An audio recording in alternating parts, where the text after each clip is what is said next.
माननीय संघचालक द्वय,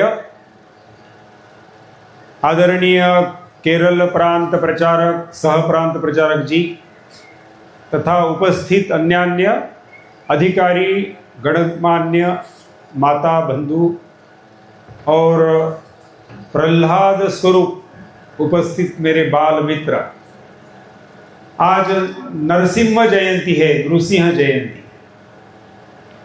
बड़े पवित्र पावन दिवस पर और संपूर्ण विश्व के लिए वंदनीय ऐसे केरल के धरती पर जो लगभग 1200 वर्ष पूर्व आदि शंकराचार्य जी को जन्म देने वाली भूमि है, उस भूमि को वंदन करते हुए इस समारोह में सम्मिलित सभी को मैं नमस्कार करता हूं।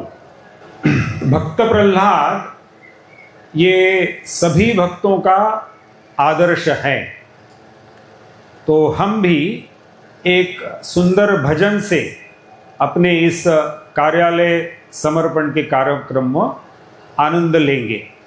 मेरे साथ एक भजन सभी लोग गाएंगे। ओम शक्ति ओम शक्ति ओम शक्ति ओम शक्ति ओम शक्ति ओम शक्ति ओम ओम शक्ति ओम शक्ति ओम शक्ति ओम ओम शक्ति ओम शक्ति ओम शक्ति ओम इच्छा शक्ति ज्ञान शक्ति क्रिया शक्ति ओम शक्ति ज्ञान शक्ति क्रिया शक्ति ओम इच्छा शक्ति ज्ञान शक्ति क्रिया शक्ति ओम शक्ति ज्ञान शक्ति क्रिया शक्ति ओम शक्ति ओम शक्ति ओम शक्ति ओम ओम शक्ति ओम शक्ति ओम शक्ति ओम शक्ति ओम शक्ति ओम शक्ति ओम ओम शक्ति ओम शक्ति ओम शक्ति ओम ओम शक्ति ओम शक्ति ओम शक्ति ओम शक्ति ओम शक्ति ओम शक्ति ओम ओम शक्ति ओम शक्ति ओम शक्ति ओम। बहुत अच्छा। अपने संघ के संस्थापक परम पूजनीय डॉक्टर हेडगेवार जी, उन्हीं का नाम अपने इस कार्यालय को दिया है। उनका नाम था केशव। उनके गुणों का वर्णन मैं आप तक पहुंचाता हूं, उसका मलयालम भाषांतर होगा ही। कलियुग में संगठन में ही शक्ति है, ये बात सर्वत्र प्रसिद्ध है। फिर भी हिंदुओं को ये बात समझ में नहीं आई। सही राह दिखाने के लिए जिन्होंने अपने जीवन को ही होम बना दिया, उन केशव का मैं बार बार मन में स्मरण करता हूं। इस संसार में क्षुद्र अनुपयोगी कुछ भी नहीं है, सब कुछ फलदायक है। तो सभी का योग्य संगठन होना चाहिए।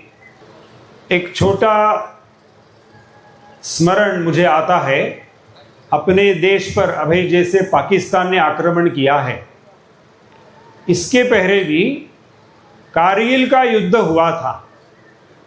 कारगिल युद्ध के समय पाकिस्तान के सैनिक पहाड़ी चढ़कर, बर्फ की पहाड़ी चढ़कर आ रहे थे। वहां एक गाय चराने वाला छोटा युवक, उसने देखा कि देश के शत्रु भारत पर आक्रमण करने आ रहे हैं, तो उसने अपने भारत के सैनिकों को बताया कि ऐसा ऐसा आक्रमण हो रहा है। फिर सैनिकों ने उनको परास्त किया और कारगिल में हमने विजय पाई। वो जिसने बताया वो कोई बहुत सेना का अधिकारी नहीं था, बड़ा छोटा सा गाय चराने वाला था। ये जो डॉक्टर जी ने बताया है कि समाज में कोई भी छोटा क्षुद्र ऐसा नहीं है, निरुपयोगी नहीं है, हर एक का महत्व है। ये बात हमको अपने अभी के पूर्व युद्ध के इतिहास से भी समझ में आती है। अभी आज हम ये जो अपना बहुत सुंदर ऐसा कार्यालय बना है उसका आनंद ले रहे हैं। इसका महत्व क्या है? तो ऐसा ही एक आक्रमण हमारे देश पर 1962 में हुआ था। सीमा पर जो सैनिक घायल होते थे, खून बहता था उनको दिल्ली के मिलिट्री अस्पताल में लेकर आते थे। तो सेना के अधिकारी ने संघ के कार्यालय में फोन करके बताया, ये जो सैनिक सीमा पर लड़ रहे हैं उनको ब्लड की आवश्यकता है, खून की आवश्यकता है। संघ के स्वयंसेवक वहां पर खून देने के लिए आ सकते हैं क्या? तो 1000 से अधिक अपने स्वयंसेवक 1 घंटे के अंदर दिल्ली के कार्यवाह ने, संघ चालक जी ने तुरंत सबको फोन किया और मिलिट्री अस्पताल के सामने सब खड़े हो गए। सरकार की ओर से जो भी ब्लड डोनेशन करेगा उसको 10 रुपया देते थे। सभी स्वयंसेवकों ने बताया, हमको ये धन नहीं चाहिए, हमारे मातृभूमि की रक्षा के लिए सैनिक वहां पर बलिदान होते हैं, तो हम भी अपना रक्त देश की रक्षा के लिए दे रहे, हमको धन नहीं चाहिए। ऐसे निस्वार्थ भाव से काम करने की प्रेरणा डॉक्टर हेडगेवार जी ने स्वयं सेवकों में निर्माण की। और राष्ट्र के सामने समस्या आती है तो वहां से जब संकेत हुआ, संघ के कार्यकर्ता के साथ संपर्क हुआ, तो तुरंत ये सारी शक्ति वहां पर पहुंच गई। हम सबको पता है कि आदि शंकराचार्य जी का जन्म तो केरल में हुआ। उस समय कोई हवाई जहाज, रेलगाड़ी ऐसा कुछ नहीं था। तो आदि शंकराचार्य जी ने 1200 वर्ष पूर्व यहां से पैदल यात्रा की, केरल से केदार, 4 धाम यात्रा का महत्व बताया। मैं भी गया हूं 4 धाम यात्रा, बद्रीनाथ गया था। बद्रीनाथ में एक चाय का दुकान था, उधर लिखा था भारत की आखिरी चाय की दुकान। हमने उनको पूछा, ये आखिरी चाय की दुकान कैसे? तो वो चाय का हमारे साथ आया, वो चीन है, बोले चाइना उधर है, वहीं से दिखता है।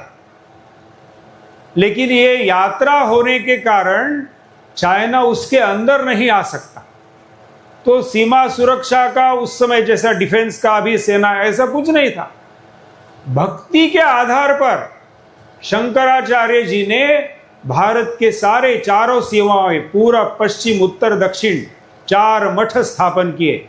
यह राष्ट्र एक है, हम सब भारत माता के पुत्र हैं, इसलिए हम भाई बहन हैं। हमारे को जन्म देने वाली मां है, ऐसे हम सबकी भारत माता है।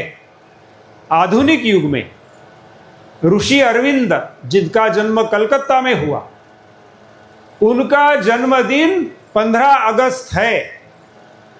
वो भी कहते हैं माता, जन्म देने वाली माता, भारत माता और जगन माता, सारे विश्व की माता भारत माता। इस रूप में हमने इसकी आराधना, भक्ति करनी चाहिए। तो अपने कोदमंगलम खंड में यह जो कार्यालय बना है, डॉक्टर हेडगेवार जी ने आधुनिक युग में एक सपना देखा और कार्य पद्धति विकसित की। 1931 में ही उन्होंने एक पत्र में लिखा है, इस कार्य पद्धति पर विश्वास रखो, परमेश्वर हमको सब प्रकार का विजय सफलता जरूर देगा। इस कार्यालय के माध्यम से प्रेरणा लेकर हमारे कोदमंगलम मंडल में हर बस्ती में अपनी संघ की शाखा लगाने का सपना हमको साकार करना है। संघ मंडली, संघ साप्ताहिक मिलन, ऐसे अलग अलग माध्यम से सभी हिंदू समाज को अपने कोदमंडल मंडल के रहने वाले सभी परिवारजनों तक हमको पहुंचना है। तो सभी को पता है कि संघ प्रारंभ होकर अभी 100 वर्ष पूर्ण हो रहे हैं। शताब्दी वर्ष 2 अक्टूबर को प्रारंभ होगा।